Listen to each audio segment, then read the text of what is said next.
শেখ শাহজাহানের জেল হেফাজতের নির্দেশ, 14 দিনের জেল হেফাজতের নির্দেশ বসিরহাট আদালতের। এই প্রথম জেল হেফাজতে যাচ্ছে সন্দেশখালী মাস্টারমাইন্ড। বসিরহাট সংশোধনাগারেই রাখা হবে শেখ শাহজাহানকে।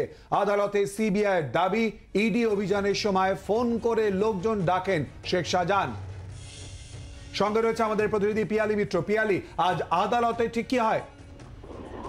দেখো, আজকে আদালতে শেখ শাহজাহান তার সঙ্গে আরো 3 জনকে একটা মামলাতে, বাকি অভিযুক্তদের অন্য একটা মামলাতে পেশ করা হয়েছিল। শাহজাহান শেখকে জামিনের বিরোধিতা করতে গিয়ে তদন্তকারী অফিসাররা যেটা বলেন যে এই শাহজাহান শেখ মূলত সেদিন বাড়িতেই ছিলেন এবং একাধিক ব্যক্তির সঙ্গে ফোনে কথা বলেন এবং জিয়াউদ্দিন মোল্লা এবং দিদার বক্সের সঙ্গে কন্টিনিউ কথা বলছিলেন এবং যখন পালিয়ে যায় সেই পলায়ন পর্বেও তাদের সঙ্গে একাধিকবার কথা হয় এবং এই মুহূর্তে যা পরিস্থিতি তাতে জামিন পেলে শাহজাহান শেখ তাদের তদন্ত বিঘ্নিত হতে পারে এবং শাহজাহান শেখ এই যে সেগুলোকে টেম্পার করতে পারে এবং আবার পালিয়ে যেতে পারে। এই সমস্ত যুক্তি রেখে তাকে জুডিশিয়াল কাস্টডিতে পাঠানোর একদিকে যেমন আর্জি জানানো হয় সিবিআই তরফ থেকে, তার পাশাপাশি 3 জন অভিযুক্তের আর 2 জন অভিযুক্ত এবং একজন সাক্ষী, তাদের 3 জনের যাতে গোপন জবানবন্দি রেকর্ড করা যায় সেই আবেদনও সিবিআই তরফ থেকে রাখতে হয়েছিল। সেই আবেদন আদালত মঞ্জুর করেছে।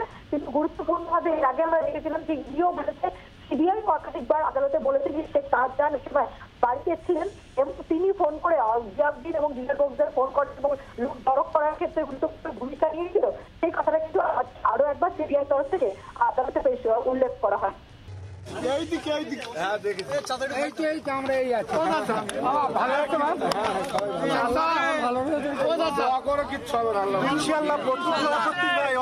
শরীর সুস্থ আছে, দোয়া করো।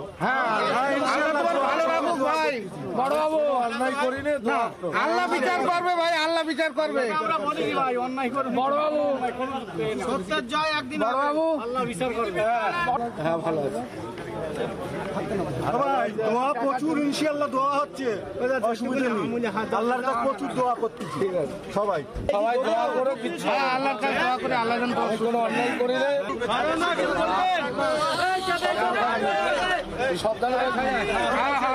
কোর্টে দাঁড়িয়ে বলেছি যে আমি যদি কাউকে ফোন করি তার মানে এই না যে আমি কাউকে ইনভেস্টিগেশন করলাম যে তুমি এদেরকে মারধর করো। এটা আমরা কোর্টের কাছে বলেছি। ওনারা বারবার বলছিলেন যে এরা ইনফ্লুয়েন্সিয়াল পার্সন, এরা অ্যাবসকন্ড করবে, কিন্তু আমরা বলেছি যে না, এরা অ্যাবসকন্ড করবে না। আর ওনারা বলছিলেন যে এরা পালিয়ে গিয়েছিল, দীর্ঘদিন ধরে অ্যাবসকন্ড ছিল, কিন্তু আমরা কোর্টের কাছে দেখাতে পেরেছি এখনও পর্যন্ত যে এসিজিএম সাহেব যে কোর্টে মামলাটা বিচার চলছে সেই কোর্ট কিন্তু শেখ শাহজাহানকে অ্যাবসকন্ডার হিসেবে ডিক্লেয়ার করেনি। সিবিআই তো বিভিন্ন দাবি করছেন, কিন্তু আমরা বলেছি যেটা সম্পূর্ণ মিথ্যা ঘটনা, এরা একটা নির্দোষ, এদেরকে ফাঁসানোর জন্য সিবিআই এই ধরনের বক্তব্য দিচ্ছে। আজকে 164-এর জন্য 3 জনে প্রেয়ার দিয়েছে, তার মধ্যে 2 জন হচ্ছে আসামি আর 1 জন হচ্ছে ইন্ডিপেন্ডেন্ট উইটনেস। টিআই প্যারেডের কোনো প্রেয়ার দেয়নি, ওরা শুধু বলেছে যে ইনিশিয়াল স্টেজ, পরবর্তীকালে আমাদের টিআই প্যারেডের জন্য দরকার হতে পারে। বাংলার আওয়াজ, বাঙালির আবেগ, জি 24 ঘন্টা।